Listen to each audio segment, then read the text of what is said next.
తెలుగులో సామెత ఉందండి, మేకపోతు గాంభీర్యం అంటారు. అది ఎలా వచ్చిందండి? కొంతమంది గాంభీర్యం ప్రదర్శిస్తూ ఉంటే ఏం లేకుండానే మేకపోతు గాంభీర్యం ఎలా వచ్చింది? అదొక జాతీయం. పిల్లలకు చెప్పండి, ధైర్యంగా ఉంటారు, ఎవరినైనా ఎదుర్కొంటారు.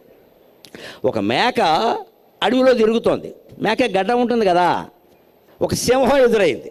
సింహానికి ఆశ్చర్యమైంది, ఈ దాడేవాలా కౌన్ హై అని. ఈ గడ్డ ఉంది. అంతవరకు అది మేకను చూడలేదు. సింహానికి మేకను చూసే పని ఏముందండి, దాని ఆహారం వేరు కదా, ఏనుగులు చంపుతుంది, దాని మేకను చూడలా.